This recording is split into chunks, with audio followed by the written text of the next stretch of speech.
کہ قرآن کہتا ہے کہ تم دیکھ رہے ہو کہ پہاڑ کھڑے ہیں صحیح. جب کہ یہ بادلوں کی طرح اڑ رہے ہیں. واہ واہ. اب یہ مجھے بتائیں یہ کون مولوی سمجھے گا اس کو؟ یہ ایڈوانس سپیس ٹیکنالوجی کی بات ہے کہ جب انسان سپیس میں گیا نا، اس نے پہلی دفعہ دیکھا کہ جب زمین اپنی پوری سپیڈ کے ساتھ گھوم رہی ہے تو اس میں جو پہاڑوں کے بڑے بڑے سلسلے ہیں وہ سرمئی رنگ کے بادل لگ رہے ہیں. یہ باقاعدہ لکھا ہوا ہے کتاب میں. کیا بات ہے سر، کیا ٹھیک ہے. قرآن اتنا آگے ہے. ٹھیک ہے. قرآن آپ کو یہ سورہ طلاق کی آخری جو آیت ہے کہ اس نے 7 آسمان اور 7 زمینیں تخلیق کی. قرآن تو سائنس تو ابھی تک پھنسی ہوئی ہے ایک یونیورس کے اوپر. بالکل آپ نے درست نشاندہی کی ہے کہ کتاب جو ہے اس کو پڑھنا اور پھر صحیح طریقے سے سمجھنا بہت ضروری ہے. لیکن عبدالسلام صاحب، ہم نے ایک معاشرے میں ہم زیادہ تر یہ دیکھتے ہیں کہ ہر وہ شخص جو سائنس کے جتنا قریب ہوتا جاتا ہے وہ خدا کے کانسیپٹ سے، یا اگر وہ دین اسلام کا ماننے والا ہے تو اپنے مذہب سے دور ہوتا جاتا ہے، وہ سائنس پہ زیادہ بلیو کرنا شروع کر دیتا ہے. ایسا کیوں ہے؟ سر اس کی ریزن یہ ہے نا کہ اس نے قرآن نہیں پڑھا ہوتا. اور جب وہ قرآن نہیں پڑھا ہوتا، اب دیکھیں پچھلی صدی میں کو نام کیا گیا برٹر رسل کے. بالکل کہا گیا کہ یہ صدی برٹر رسل کی ہے. اس کی ایک سٹیٹمنٹ سنیے گا کہ we know the relationship of the things but we don't know the nature of the things. جبکہ اس کے مقابلے میں اپنے نبی کی ایک دعا سنیے گا، اے اللہ مجھے حقیقت اشیاء کا علم دے.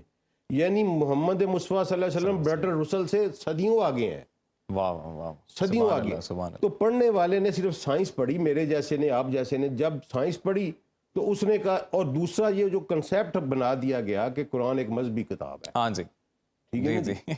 قرآن مذہبی کتاب ہے، لیکن قرآن کا یہ دعویٰ ہے سورہ نحل میں آیت نمبر 89 میں قرآن کہتا ہے کہ وَنَزَّلْنَا عَلَيْكَ الْكِتَابَ تَبَيَّنَ لِكُلِّ شَيْءٍ، کہ یہ تمام چیزوں کا بیان ہے. اس میں جب اللہ کہہ رہے ہیں کہ کلی شیئن کا بیان ہے تو ہم کون ہوتے ہیں کہنے والے کہ اس میں کوئی چیز نہیں ہے؟ عبدالسلام صاحب، اب میرا ایک سوال ہے جی کہ قرآن مجید میں جیسا ابھی بھی آپ بتا رہے ہیں، اور کوئی شک نہیں اس میں بے شک کہ تمام جہان کے علوم، اس میں سائنسی علوم، سائنسی جو علم ہے وہ بھی قرآن مجید میں موجود ہے. لیکن ہم یہ کیوں دیکھتے ہیں کہ سائنٹسٹ کی جو ایک بڑی تعداد ہے وہ ویسٹرن کلچر میں یا اور مذاہب کے ماننے والوں میں زیادہ ہے، مسلمانوں میں کم ہے؟ ہاں سر دیکھیں، یہ بھی ایک نا رانگ نوشن ہے. سائنس کی موجودہ جو بنیادی سائنس ہے نا، ماڈرن سائنس جس کو کہتے ہیں، اس کی بنیاد مسلمانوں نے رکھی. وہ مسلمان سارے کے سارے وہ علوم قرآن سے اخذ کر رہے تھے. جیومیٹری قرآن سے نکل رہا تھا، میتھمیٹکس قرآن سے نکل رہا تھا، ایڈوانس کاسمالوجی جو تھی وہ قرآن سے نکل رہی تھی، اور طب جو تھا وہ قرآن سے نکل رہا تھا. لیکن ہوا کیا ہمارے ساتھ؟ آپ بھولیے مت کہ بغداد میں آپ کا ایک ایسا کتب خانہ تباہ و برباد کیا گیا کہ جس کے بارے میں کہتے ہیں کہ دریا جو تھا وہ کالا ہو گیا اس کی کتابوں کی سیاہی سے. آپ کیا سمجھتے ہیں کہ وہاں کوئی عمران ڈائجسٹ سیریز پڑھی ہوئی تھی؟ وہ ہمارا ایک خزانہ تھا. وہاں سے ایکچول ہمارا جو مسلمان امہ کا ٹریک ہے نا وہ وہاں سے بدلا. صحیح. دنیا اس وقت سائنس کی طرف مسلمان دنیا کو داخل کر چکے تھے، ٹریک پہ چڑھا چکے تھے، اور خود ٹریک سے اتار دیے گئے یا اتر گئے. اس کے بعد کیا ہوا کہ ہمارا، آپ دیکھیں نا کہ 1703 میں پہلی دفعہ انڈیا میں شاہ ولی اللہ نے جو ترجمہ کیا وہ شاہ ولی اللہ نے کیا فارسی میں. 1703 میں وہ پیدا ہوئے ہیں. 1750 کے راؤنڈ اباؤٹ انہوں نے قرآن کا ٹرانسلیٹ کیا. اس سے پہلے جو کروڑوں مسلمان یہاں بس رہے تھے وہ تو قرآن کو سمجھ ہی نہیں رہے تھے. وہ تو صرف قرآن کے وربیٹنگ ناظرہ جس کو آپ کہتے ہیں وہ تلاوت کر رہے تھے، ان کو تو پتہ ہی نہیں تھا. آج ہم لوگ، آج کے معاشرے میں اگر مسلمان ایک کامیاب انسان بھی بننا چاہتا ہے تو پھر کس طرح سے عمل درآمد ضروری ہے؟ آج کس چیز کی سب سے زیادہ ضرورت ہے؟ سب سے زیادہ سر جو ضرورت ہے وہ یہ ہے کہ ہمیں اپنے بچے کو قرآن ایک کتاب کی طرح پڑھانا ہے. میں نے اپنا مقدمہ کتاب سے شروع کیا تھا.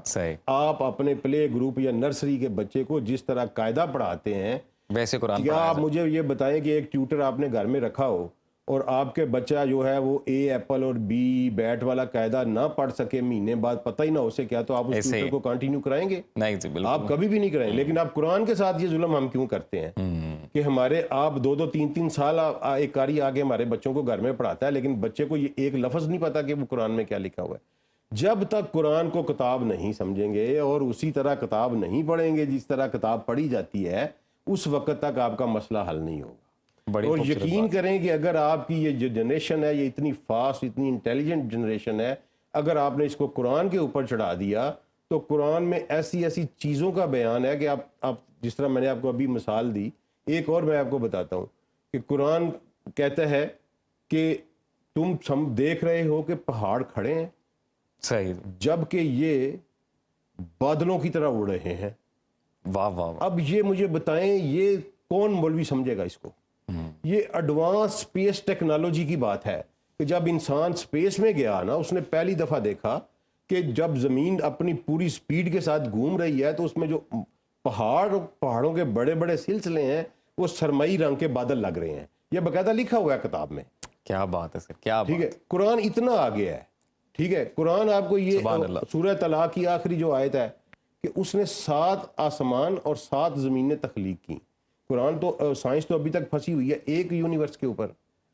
بالکل آپ نے درست نشاندہی کی ہے کہ کتاب جو ہے اس کو پڑھنا اور پھر صحیح طریقے سے سمجھنا بہت ضروری ہے. عبدالسلام صاحب بہت شکریہ آپ کے وقت کا، آج آپ نے سنو پاکستان کے لیے وقت نکالا. جی، بہت شکریہ. اور میں تو کہوں گا کہ میرے سمیت جتنے بھی ہمارے ویورز ہیں، آئی ایم شیور کہ اس سیگمنٹ کو سب نے خوب انجوائے کیا ہوگا. اور اس بات پہ سب سے زیادہ غور کرنے کی ضرورت ہے کہ اس کتاب کو سمجھیں، نہ کہ صرف پڑھیں. اور ہم یہ کوشش کریں گے کہ سنو پاکستان کے پلیٹ فارم سے ہر جمعے کے روز اس سیگمنٹ کے دوران یا اس سیگمنٹ کے توسط سے جو دین ہے اس کو زیادہ سے زیادہ آسان اور انٹرسٹنگ بنایا جائے تاکہ ہم سب مل کے اس کو صحیح معنوں میں سمجھ سکیں. تو ابھی یہاں پر شامل کریں گے بریک. جی بریک کے بعد حاضر ہوتا ہے.